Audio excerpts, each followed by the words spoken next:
మన జీవితంలో వాక్యం అనే విత్తనాలు కూడా ఎలా ఉండాలా? పైన ఉంటే అది కుదరదండి. వాక్యము దానికి ఇష్టపడతలేదండి. పైన ఉన్నది వాక్యము, ఒంటి పైన మాత్రమే వాక్యాలు కలిగిన వారు ఉంటూ ఉంటారు. చేతికి ఉంగరం పెడితే దానికి సిలువ అనేది ఉండాలా, లేదా యేసుక్రీస్తు యొక్క రూపముతో ఉన్నటువంటి ఒక సింబల్ అనేది ఉండాలా? మెడలోనైనా చేతి ఉంగరమైన ఎన్నో రకరకాలుగా పైన మన వాక్యం కలిగి ఆ వాక్యం లోపలికి వెళ్ళకపోతే ఉంగరంతో నీ వాక్యం సరిపడేస్తూ ఉన్నాం, మెడలో గొలుసుతో నీ వాక్యం సరిపడేస్తూ ఉన్నాం. అర్థమైంది ప్రియులరా? లేకపోతే నీ వస్త్రాలు వాక్యాన్ని చూపిస్తూ ఉంటాయి, వైట్ అండ్ వైట్ వేసుకుంటుంటుంటే వీరి క్రైస్తవులేమో.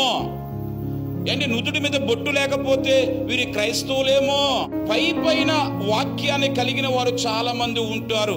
మంచిది ప్రియులరా, మన వాక్యపు జీవితాన్ని పైకి కూడా మనం చూపించగలుగుతూ ఉండాలి. కానీ ఈ పైన ఉన్నటువంటి విత్తనాలు, త్రోవ ప్రక్కన పడిన విత్తనాలు ఏమైపోయి చెప్పండి?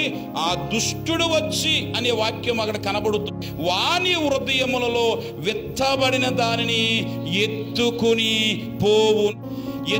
పోతూ ఉన్నప్పుడు పడిన చోట విత్తనము లేదు. ఇప్పుడు అది ఉండవలసిన స్థానములో విత్తనము లేదు.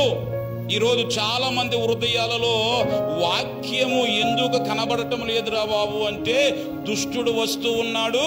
ఈ వారములో విన్న వాక్యాన్ని బయటికి వెళ్ళిన తర్వాత, ఇంటికి వెళ్ళిన తర్వాత, టీవీ ఆన్ చేసిన తర్వాత, ఒక ఫ్రెండ్తో టచ్ లో ఉన్న తర్వాత, ఎక్కడికైనా బయటికి వెళ్ళిన తర్వాత ఈ యొక్క గంట వాక్యము కూడా ఏమైపోయింది చెప్పండి?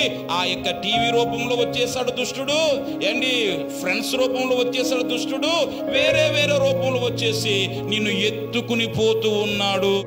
నీవేమో ఇక్కడ వాక్యం విన్నప్పుడేమో నేను నేను అలా ఉందాం, ఇలా ఉందాం, ప్రభు కొరకు బ్రతుకుదాం అని నువ్వు అనుకుంటున్నావు. కానీ బయటికి వెళ్ళిన తర్వాత మాత్రము ఎంతమంది కాసుకుని కూర్చున్నారు.